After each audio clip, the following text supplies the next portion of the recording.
Thank you. Can everybody hear me? I'm wearing 3 separate mics, so I hope everybody hear me in the gym back there. I guess there's no way to get feedback. It's great to be here. I'm excited to talk to you and talk to you about some things you don't normally hear about. Mostly people talk to you about how to be successful, and I'll tell you about some things that I think are way more important than being successful. These are the things that you hear about: the conventional wisdoms: get A's, color inside the lines, behave properly, show respect, be thoughtful. Hopefully, I can tell you that all of these are the wrong things to do. So I'm mostly going to speak to you students. Your parents will cringe a little. Your teachers will hate me. But that's okay. And I'm serious. I'm not kidding. So they ask you to do these things so you don't fail. I will suggest that you will not succeed till you fail enough times. And so you have to do the opposite of what people tell you. It's great to be at Harker. I'd never been to the school, but I actually used to stay about just the other side of the freeway at Oakwood Apartments when it was a dump. It's a nice place now. I actually got shot at in the corridor, almost got killed. It was such a bad place back in the very early 80s, my first apartment after school. So let me talk about the lessons your parents don't want you to hear about.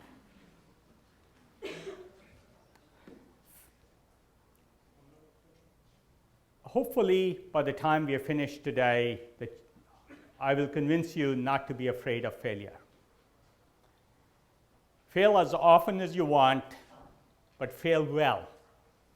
What I mean by that is you don't fail by not doing anything and being lazy. You fail by trying lots of things, working hard at trying lots of things, and fail often. And I'll get to why. You know, everybody remembers I started Sun Microsystems together with Scott McNeely, whose kids go here to Harker. He spoke last year. None of you remember that Scott and I also started another company called the Data Dump that failed. We started it 3 months before we started Sun. Nobody remembers your failures. Everybody remembers your successes, especially in retrospect. So don't worry about your failures. People will forget about them. They're great learning opportunities. Another thing your parents don't want you to hear. Now, you think I'm kidding, but I'm not. Unless you challenge conventional wisdom, you will not try new things. You'll fit in the lines. And so I always challenge my teachers. I probably should have been thrown out of school a dozen times, but I always did. To this day, I don't take one expert forecast with respect. I ignore them. And hopefully you'll understand why when we get to the last slide of today's talk. I just ignore what they tell me can and can't be done. Mostly we limit ourselves, especially young people, not by what we can do, but by what other people think is possible or not possible. And as soon as you start ignoring their forecasts, ignoring the experts, you'll do better. Challenge your teachers. I got thrown out of many a class because I told the teacher they were wrong, and they often are. I guarantee you, no matter how good your teacher, they're wrong often enough. And you should be thinking for yourself, not accepting things as they're told to you, by anyone. I told you I lived half a block from here, just on the other side of the freeway. I never followed any rules my whole life. Turns out that apartment back then had a rule against pets. I got a dog anyway. And people asked me, how are you going to live here? And I said, I'll hide the dog. I broke all the rules. They did eventually evict me. But you know, it wasn't the end of the world. So I got evicted. Big deal. I'm still here. I managed to survive. I wasn't on the street either. Yeah, it was hard, but I learned how to get enough together. Actually, I convinced Scott McNeely to go in and buy a house with me because I couldn't afford one. We bought a little townhouse together. And I would never have owned a townhouse had I not gotten evicted. So, you know, it's more important that I'll come back to this issue.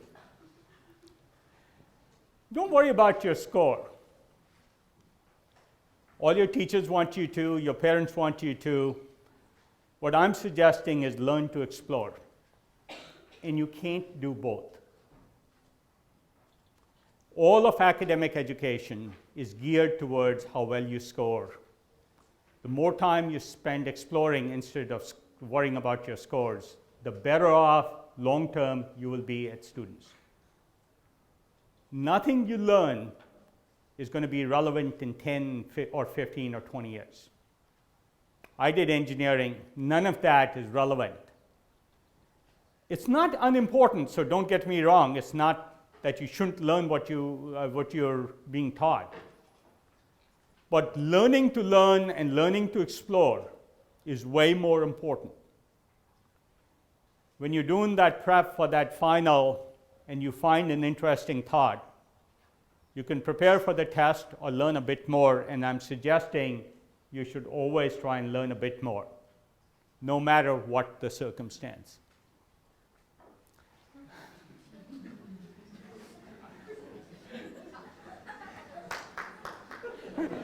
I like this guy.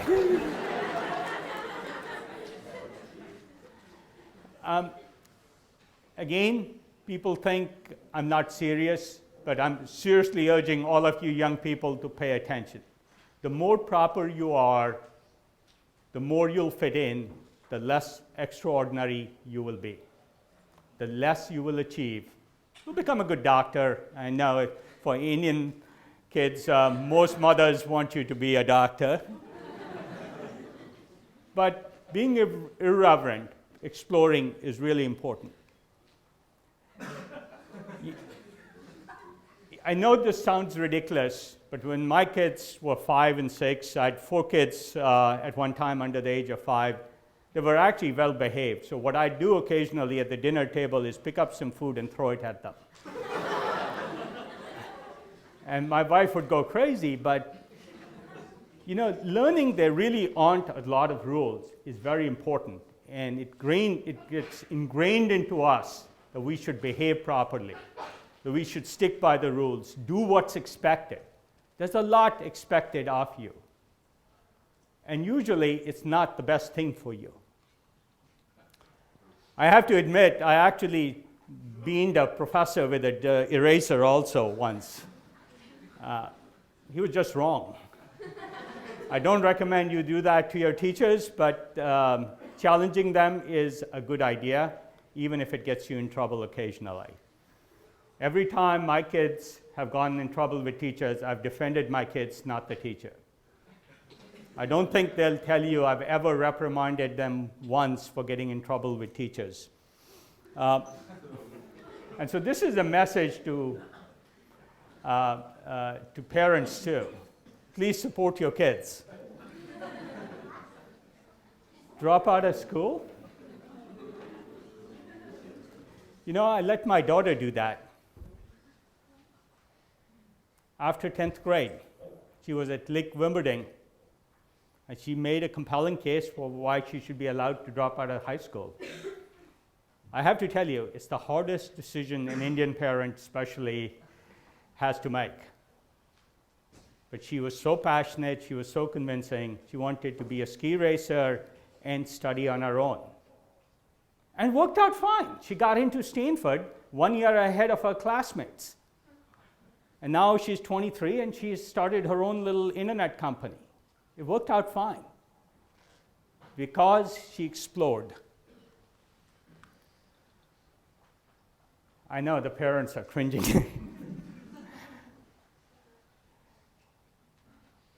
So, always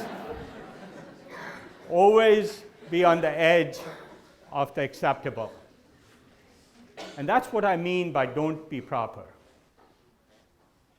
Be on the edge, because that's where almost all interesting things in society happen, at the edges of society, at the edges of normal behavior.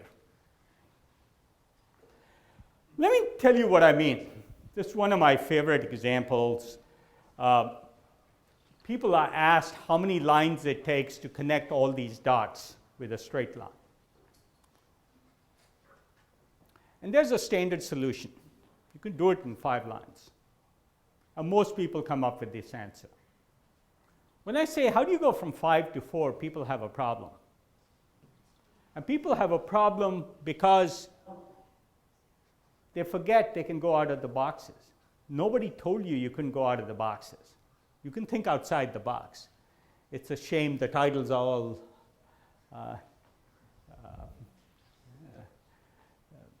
you can go out of the boxes. Now, can you do it with 3 lines? If you think outside the box, you can. It is amazing how much our brain is constrained by what is expected of us, and how little we think outside the box. So how about, can you do it with 1 line?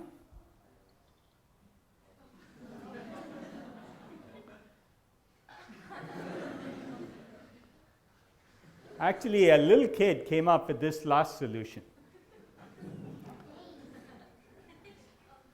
My point is, don't color inside the lines. Don't even just color outside the lines. Fold the paper, cut holes in it, burn it, think outside the box. You know, it does seem funny, but it shows up every day in behavior from anybody over the age of 30. They get fixed into this standard pattern of thinking, I'm 57, so I can say it. And I get in trouble for saying this, but most people fundamentally stop thinking anything new after the age of 45. There's a few exceptions, and I can point them out, but don't let yourself get in this loop. And for parents, step outside. Do unusual things, and it's very, very, very hard to get outside your comfort zone. I asked myself a year ago, what is the hardest thing for me to do? How do I get outside my comfort zone? And I haven't been able to do it. And I've been trying to convince myself I should get my ears pierced and wear an earring for a month or 2, because it's outside my comfort zone. And I can't get myself to do it. And that is fundamentally wrong. It's a shortcoming in me. When I see people who haven't changed their hairstyle in 20 years, I think they're not thinking anything new. Don't get yourself in the same box, because the older you get, the more fixed a box you get yourself into. All the parents are thinking, can I change my hairstyle? My point is, it's very important to push the edges, to learn all the things a good school won't teach you. So, is failure so bad? This is a Harvard Business School case they wrote about 2 years ago. And you can't see what's at the top, but right here it says, the first quote is from me saying, the freedom to fail gives me the ability to succeed. In fact, if I wasn't accepting of failure, I wouldn't try most of the things I tried. because they're unreasonable and they're likely to fail anyway. And then I wouldn't achieve them. So fundamentally, my willingness to fail, my lack of fear of failing, is what gives me the ability to succeed. Because without that willingness to fail, I wouldn't succeed. This is why failure is so important to accept, even embrace. I like to say, I really don't care what people think. I get accused of all kinds of things. I only care about trying what I think is worth trying, not my parents, not my teachers, and then just doing it.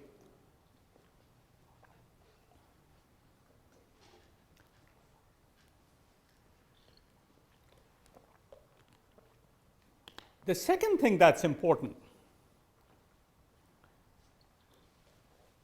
is I see lots of people adjusting their goals so they can succeed and not fail. I find in business, most people reduce their goals where they're less likely to fail, but if they're successful, the consequences of success are inconsequential.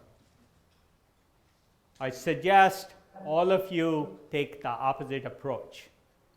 It doesn't matter if you fail, but if you succeed, it better be worth succeeding at. Something that you can be proud of, that you can think of as a real stretch for you, a real achievement for you. And you can't do that if you're trying to play it safe. This is a quote from Samuel Beckett. I'll walk you through some of my best quotes on failure. There's nothing in the world that prevents you from trying again and again and again till you succeed. This is one of my favorites.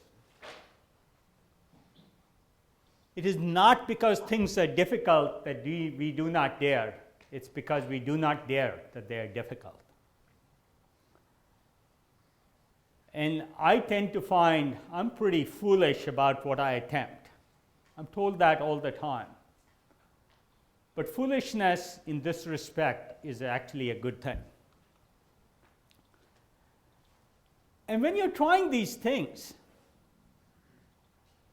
it's okay to be scared. If you're not trying something ambitious, then you're not going to be afraid. Then you don't need courage. Courage only comes when you're actually scared of doing something. Like jumping out of a plane.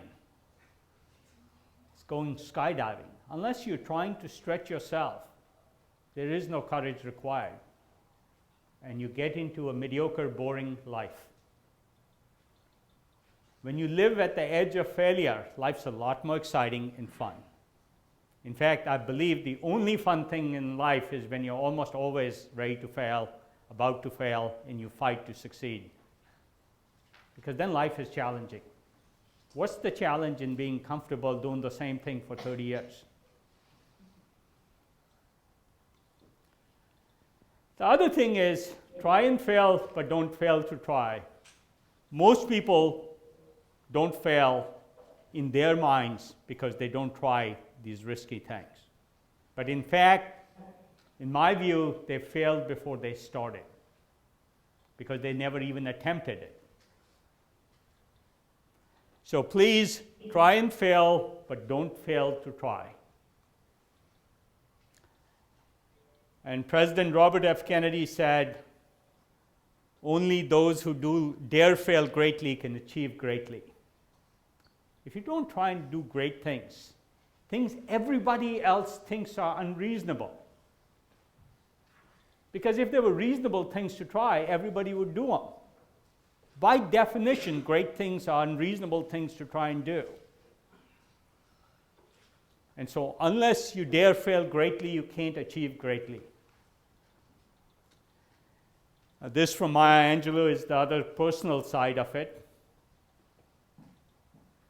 It doesn't matter because you failed. You don't you may face defeat, but don't get defeated. This is about a state of mind. This is my favorite quote from Michael Jordan, for those of you who are basketball fans. He's failed at many a critical shot, but there's many who pass the ball to him because they're afraid to try, afraid to be blamed for losing the game because they didn't take the shot or missed the shot. So we'll pass the ball to him, let him take that risk.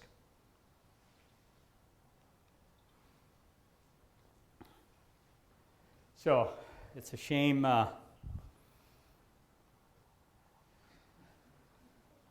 Einstein was defined as mentally slow by his teachers. So don't accept what others tell you. My favorite was Edison, who said, because he made many an attempt to invent the light bulb. He didn't say he failed. He said he found 10,000 things that don't work.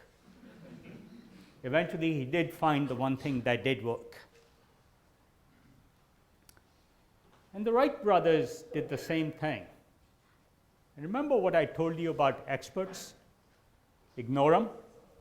The president of the Royal Society, probably the most learned man on the planet in those days, late 1800s, a few years before the Wright brothers, proclaimed that heavier than air flying machines were impossible. Experts are wrong all the time. In fact, they're wrong most of the time.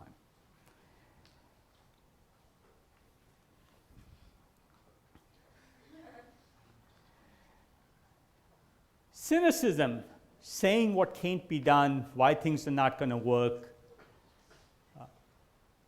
is very easy. It's very comfortable.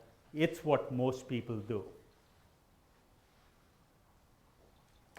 Cynicism never leads to anything interesting other than convincing other people they shouldn't try things.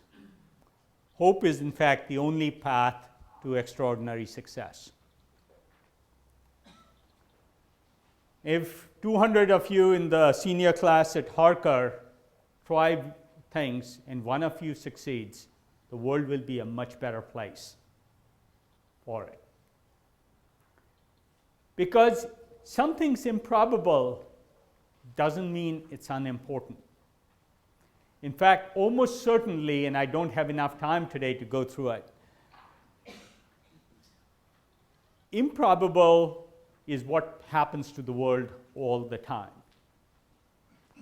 Larry and Sergey tried to create Google when everybody said search wasn't an interesting business. They changed the world. All of you young people probably don't know what it's like without search, without Google and Facebook. But in fact, till very recently, that was the way the world was. And Mark Zuckerberg did the same thing. So let me talk about mindset a little bit. You have to dream the dreams. And you have to be a little bit foolish to try and make them come true. Because if you weren't foolish, you wouldn't attempt unreasonable things. I've always dreamt of things bigger than I can imagine doing, and somehow I probably, and I can honestly say, of all the audience today, I probably failed at more things than anybody here. I have failed at more things than anybody in this hall. Because I've tried many more things. And because of that, there's a few things that were successful. But I don't get embarrassed by failure. I'm foolish enough to try all sorts of things. In January, I was skiing over Christmas and tore my ACL, and so I couldn't ski anymore, so I started writing. And I wrote a blog called Do We Need Doctors? And then I wrote a second blog since I still couldn't ski, called Do We Need Teachers? I am convinced in 10 or 15 years we won't need most of either one. You won't need most teachers and you won't need most doctors. And it sounds foolish today, but I, for one, am going to try and make sure it happens. I know it sounds funny, but I am absolutely convinced, and those of you who are interested, go read my blog. It was in TechCrunch in January. And that's what I mean by unreasonable. It sounds totally unreasonable. And you have to try unreasonable things to do extraordinary things. You can't try ordinary things and expect to do extraordinary things. You have to be unreasonable. Shoot for the moon. Question everything. Every single thing you can think of. That includes parents, teachers, experts, friends.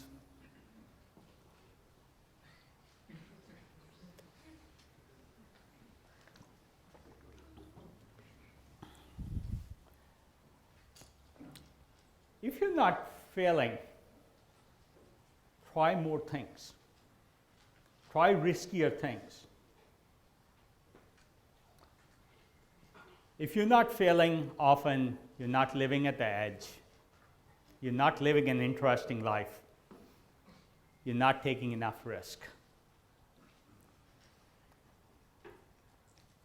With persistence, when you try hard things, you don't give up easily. I want to tell you a story. I was 16. Remember I said dream the dreams? I was 16 in India. Had never had anybody in my family ever be in any kind of business. My grandfather was a professor of Sanskrit. My father was in the Indian Army since he was 16. And I read an article about Andy Grove, who's a Hungarian immigrant, coming to the Valley and starting Intel. And sitting there, never having been out of the country, in fact, never having been on a plane ever in my life, I decided I was going to come to Silicon Valley and start a company. And that was my unreasonable dream. But I knew nobody in business, so I also needed to come to the Valley and understand business, so I had to get an MBA. And I had no money, and nobody would pay for it. So I came anyway, and I had to go to Pittsburgh to Carnegie Mellon University to do my master's in biomedical engineering. I was an electrical engineer. And I applied to Stanford because I wanted to come to Silicon Valley. I went to Carnegie Mellon because they paid for it. It was the only reason I picked the school. They were willing to pay for everything. When I applied to Stanford, they turned me down. And I said, you can't turn me down. So I had this huge argument with the admissions director. And to put me off, he said, oh, you should get some work experience. You can apply again. I said, fine. How much work experience do you want from me? And he said, 2 years. I said, great. I'll apply next year with 2 years worth of experience. So I got 2 full-time jobs. And I worked 2 full-time jobs for the year, and I applied again. And he turned me down again. So I argued with him again. And I argued with him and argued with him because I had met 2 full years of jobs, even if I did it in 1 year. And to get rid of me, he said, fine. After about 2 months of arguing, after he turned me down, he said, I'll put you on the wait list. So he put me on the wait list. That was progress. And of course, he wasn't serious. And I got to know all the people in the admissions office, all the secretaries, all the admissions assistants, and I talked to them every day. This is honest to God true story. And they turned me down in March. By June, I knew everybody. The wait list was clearing, but they wouldn't clear me. I started calling him every week. June went, we talked every week. July went, we talked every week. August went, we talked every week. I was at Carnegie Mellon University. I'd also applied to the business school there. Labor Day, classes started. I started in the business school at Carnegie Mellon, but I didn't give up. I kept talking to him and talking to him. And Stanford starts pretty late. It starts around the third or fourth week. I was 3 weeks into the semester at Carnegie Mellon's business school.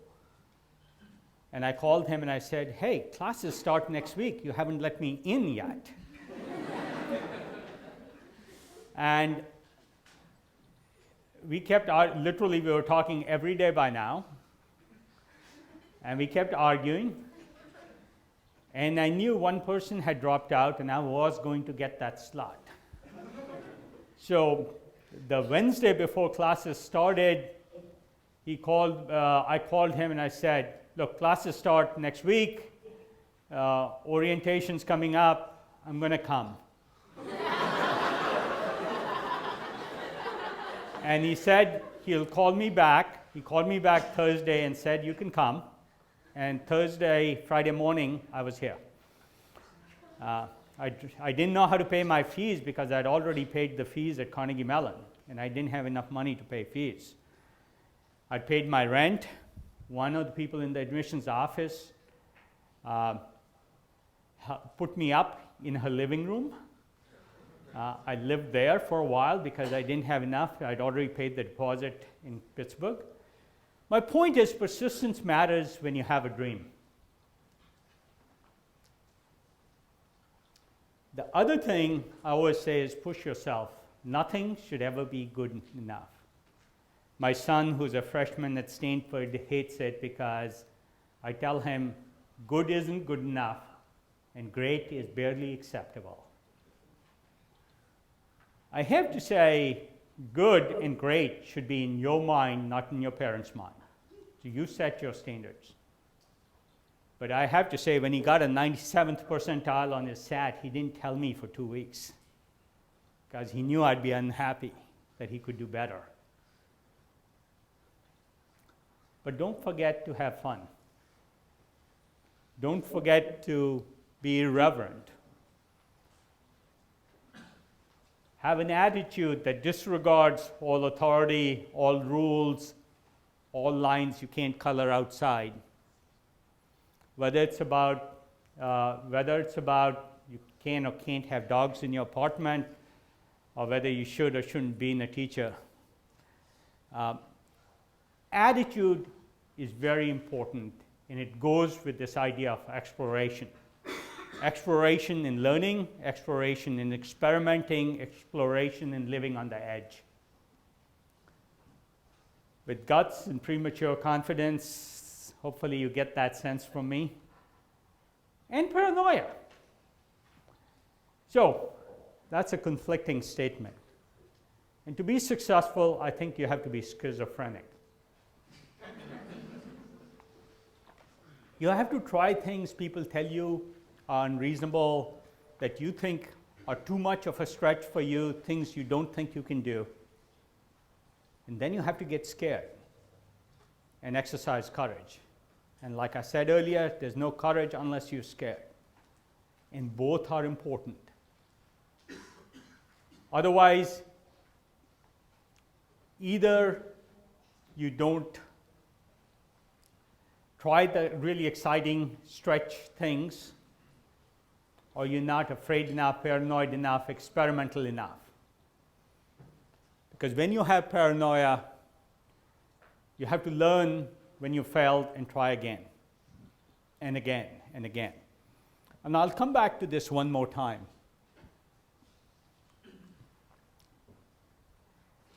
It's okay to jump without a parachute. Getting evicted from this place, I didn't know what I was going to do if they evicted me if I got a dog. But I figured it out. I didn't know how I would live the first year when I came to Stanford. I didn't have enough money. But I said I'd figure it out. Jumping without a parachute is just fine often. I do it all the time personally. It will annoy your parents, but the more necessity you create, the more inventive you will be on how you find solutions. Necessity is, in fact, the mother of invention. When you jump out of a plane and you have to build a parachute on the way down, you do find a way to do it. I recommend everybody, in thinking about this, watch Apollo 13, the movie. When there were astronauts up there, what NASA did is took everything that was up there. They were all going to die. There were no contingency plans to build carbon dioxide scrubbers. As they were breathing, there was carbon dioxide in the air. NASA put a bunch of engineers together in a room, put all the components that were in the space shuttle, and said, find a way. Watch the movie, it's really interesting. Any engineer, any of those experts, any of those cynics, if you'd given them the same problem in a different context, would have said it can't be done. In Apollo 13, at NASA, the engineers figured out how to do it and saved the lives of those astronauts. Creating necessity is absolutely key. Getting into trouble with no easy way out is a great thing because you get inventive, you get creative, you learn how to do things. You learn things there's no other way to learn. And I do it all the time.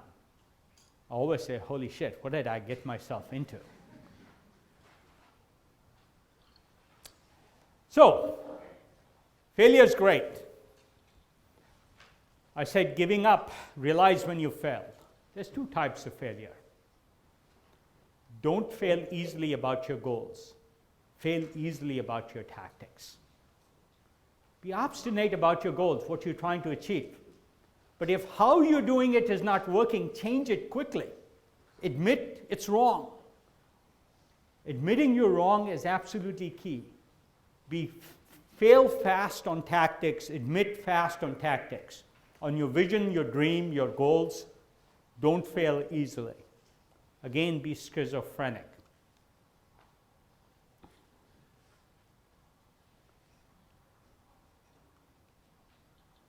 I won't repeat all this. And when you fail, if you ask enough questions, you will learn more than out of any success you ever have. There is no teacher as good as failure. And the broader you want to be, the more things you should try and the more things you should fail at. I've talked about this, so in the interest of time, I'm running out of time, I'll go. So the fact is, most of the things you're told are true will be wrong in 10 years.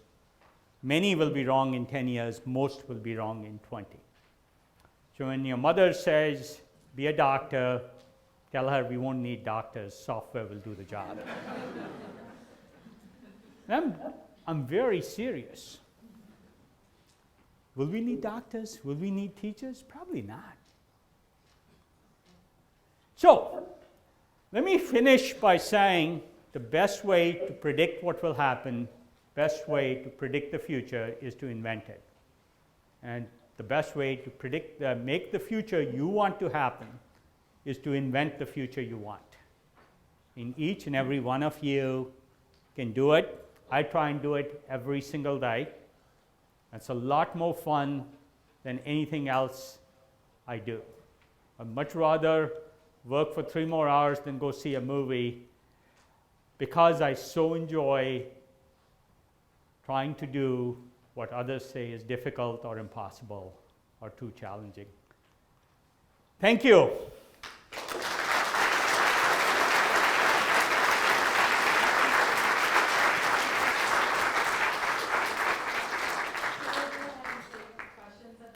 Okay, I hope we have lots of questions. Yes? So I really liked your message of like taking risks and in the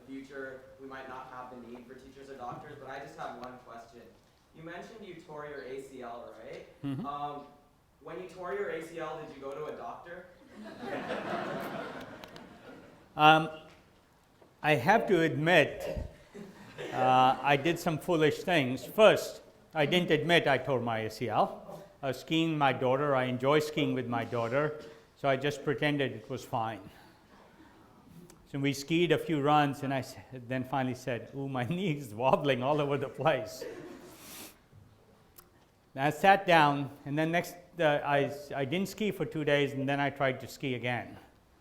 I was really bad by then. Then I did go see a doctor.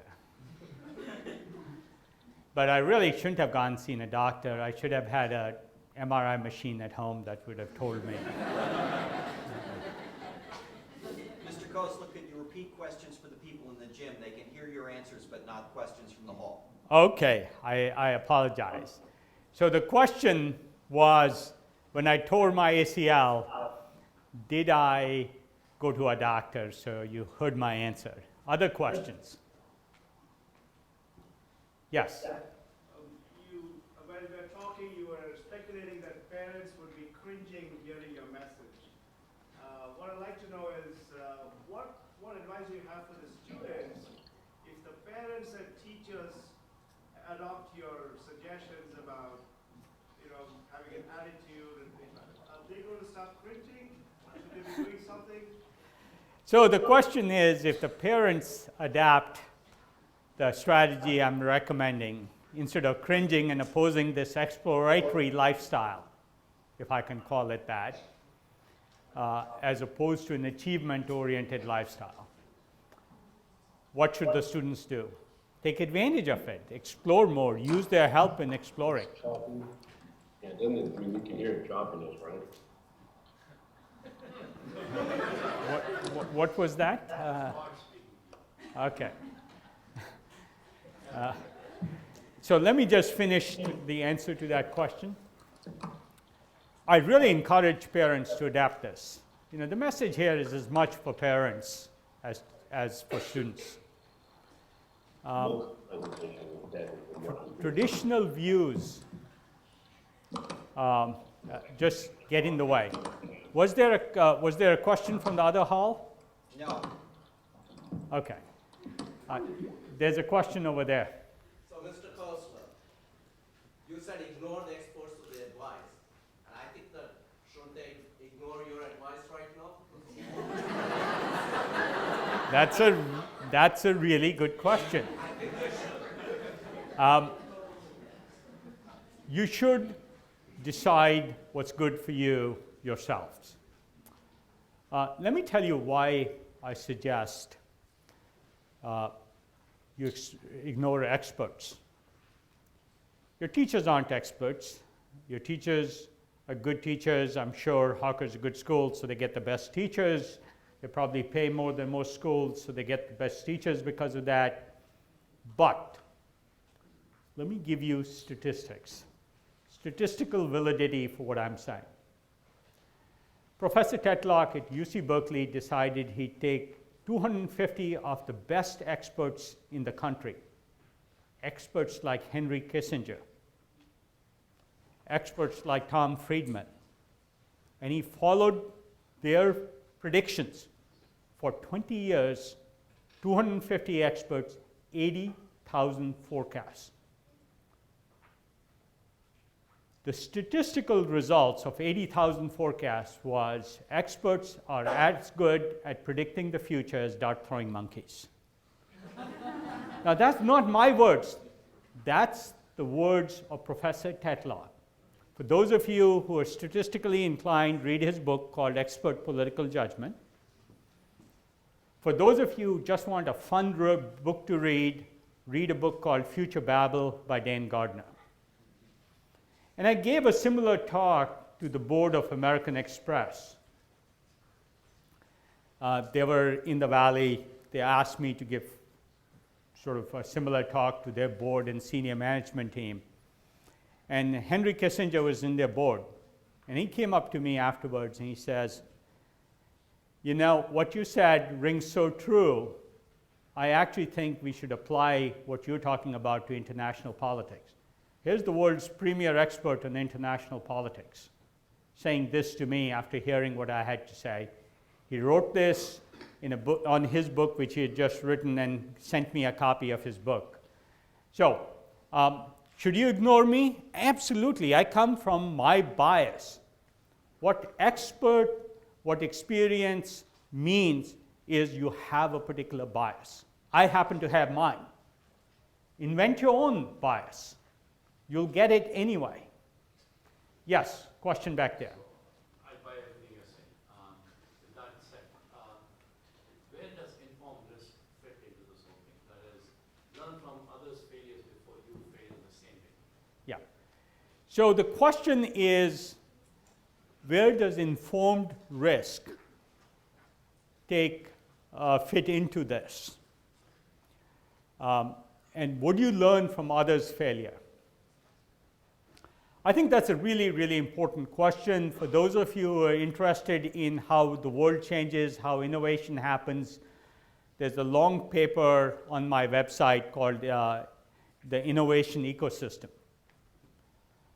And I sort of say, if you want to get a good score, if you're playing a soccer game or a hockey game, I'm a Sharks fan, you take more shots on goal. But it's not just shots. The words I use in this paper are take intelligent shots on goal. Not every risk should be taken. And just because, and in fact, you should study what everybody else has done to see what you can learn from it. But that doesn't mean you should accept the fact that that particular thing doesn't work. It means that the tactics they used to do that didn't work. That may be because the strategy doesn't work. It may be because the tactics didn't work, and you learn as much and try your own way. And what may work for one person may not work for another, because each person's assets and liabilities are different.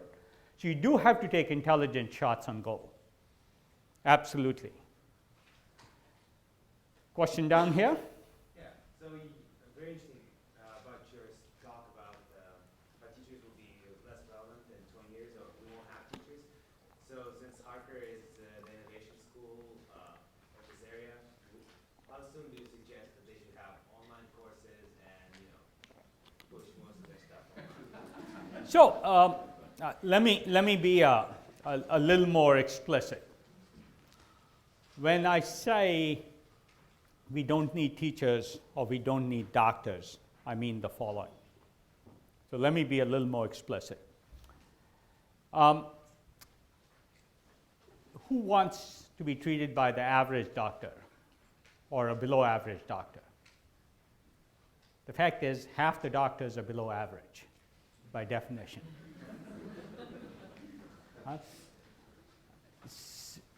So think about that. Everybody wants to be treated by the best 20% of doctors. And we can capture their knowledge in software systems and make other doctors better, or eliminate their need in what they do today.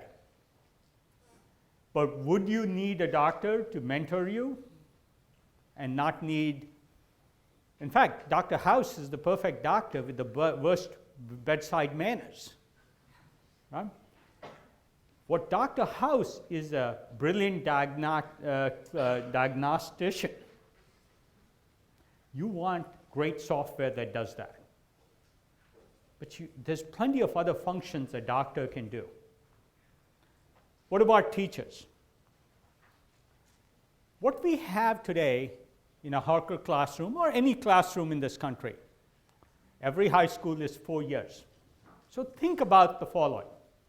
What we are saying to 4 million kids is each of you learns the same thing in the same time. What we actually have is a fixed amount of time and a variable amount of learning per student. Is that the right thing? We should have fixed learning and variable time. In fact, the model of the classroom is broken. It's the wrong thing. So what should we do?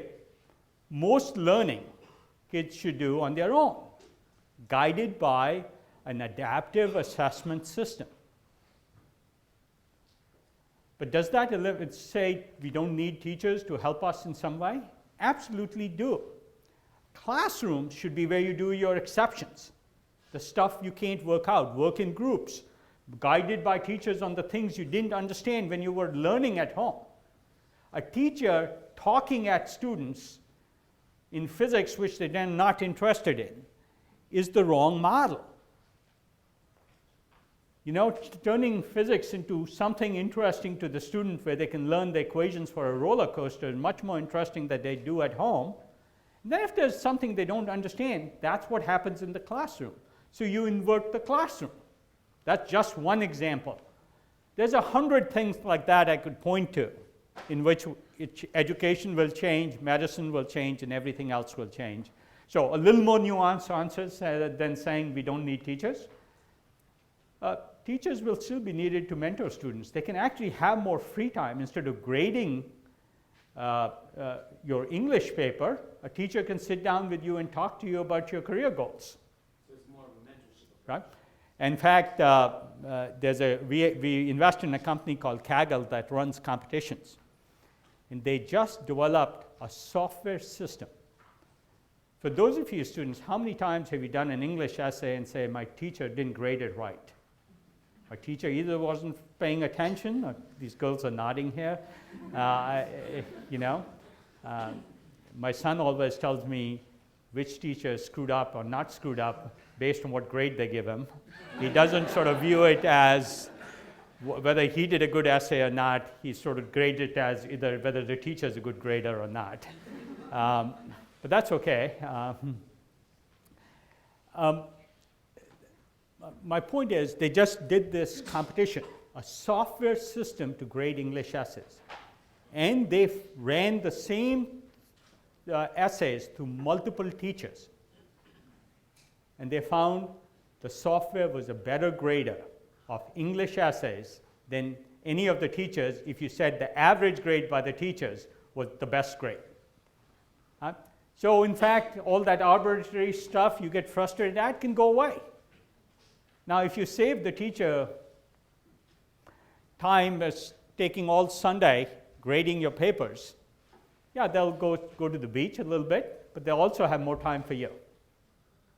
They will have more time for you, and that's better for you and the teacher. Yes, a question back there? Could you speak up a little bit? I can't hear you, so just speak as loud as you can.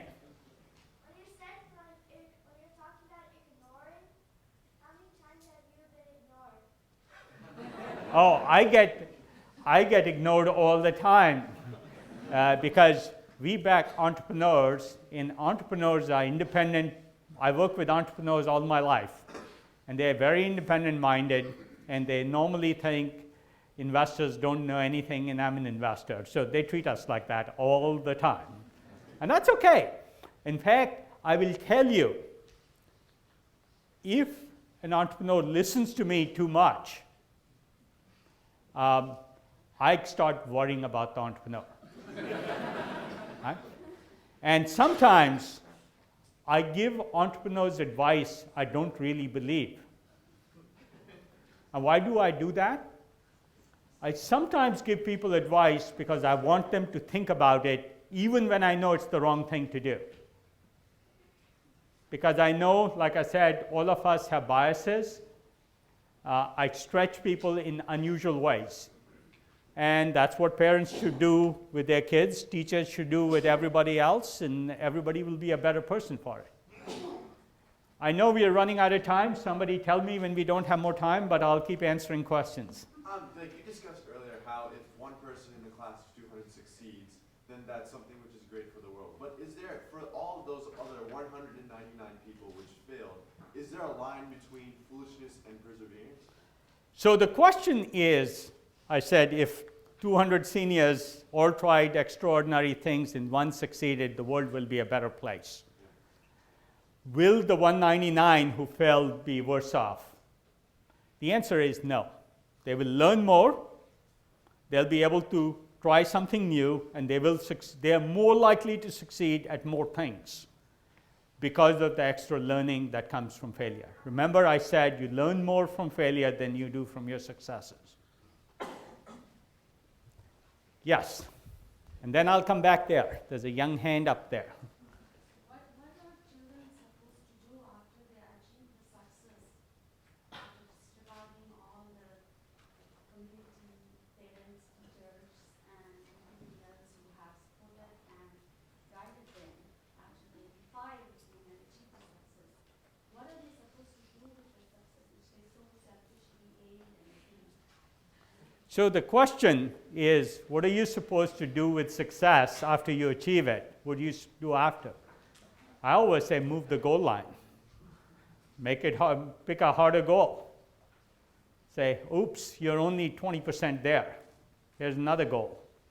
Here's another goal to go after. There's no such thing as reaching the end. You can always challenge yourself more. I'm sorry? What do you do with your success? What is the meaning of, like, achieved success? What's the meaning of that? So the question is, what is the meaning of success?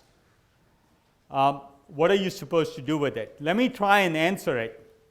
I think success should be defined as something that's challenging for you to do and something that's interesting for you to do. That intersection of challenging and interesting. And you climb that mountain because it's there, because it's a challenge. I think the way to live a happy life is to always be challenged. Always have a goal in front of you. There's no point in a goal other than it challenges you, it pushes you, push yourself to do more. That's what I recommend to everybody. I know there was a question back there. So last few questions. I got a B minus in handwriting. Is that okay? So the question,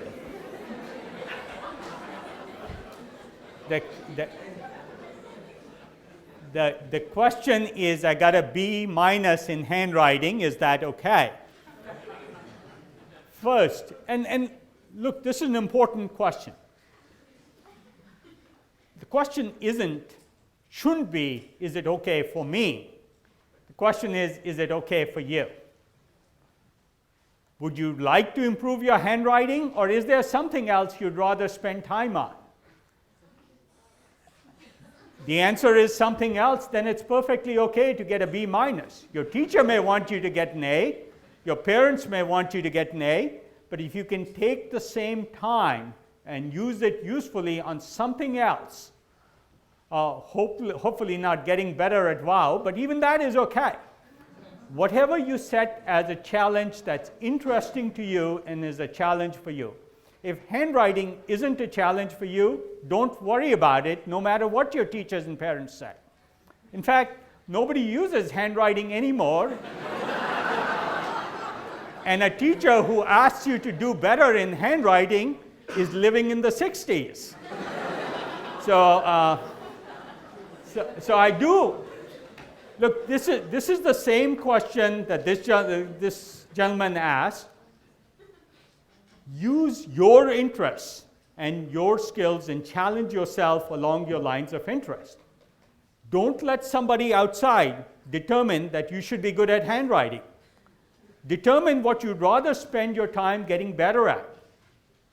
And that's especially important for all kids. Maybe we'll take a last question. Last question. In the back there. You've obviously been very successful in your life and your career. You told us about your fervent attempts to get into the school that you want to, and seem to have several degrees. Why did you bother? Why didn't you just sit home and read some books and figure it all out? Why did you work so hard to get that Stanford business degree? So the question is, why did I bother getting my degrees and why did I bother getting to business school? The answer is very simple, because I thought it helped me get funding to start a company so I could follow my dream of building my own technology company. If I thought I could do it some other way, and frankly, you know, if I had somebody like me give me the talk you guys heard today, I might not have gotten my degree. Right? I did, in fact, let my daughter drop out of high school. She never got a high school degree. And after she finished all her requirements for her Stanford degree, we actually had a debate. She said, you know, maybe it'd be better branding for me if I didn't get my Stanford degree. So she didn't pick it up for a year. She didn't sign the paperwork for a year. She was a year ahead of her classes anyway. And she said, ooh, what if I go around saying I didn't finish high school and I didn't finish college, even though she had done all the work? Look, much of what we do is determined by what society and others expect us to do. I've done a lot of it too, and I wish I'd done less. But my goals were very clear. I wanted to start a company in Silicon Valley when I'd never ever met anybody in business, let alone anybody who'd started their own company. I wanted to do it in technology, and I didn't know anybody who really was a technologist when I was growing up. In fact, at that point, I'd never had either a TV or a telephone at home. So I was about as far removed from technology as you can imagine. But I fell in love with the dream, and then just sort of said, I'll do whatever it takes to meet that dream. Thank you all very much. I hope it was useful.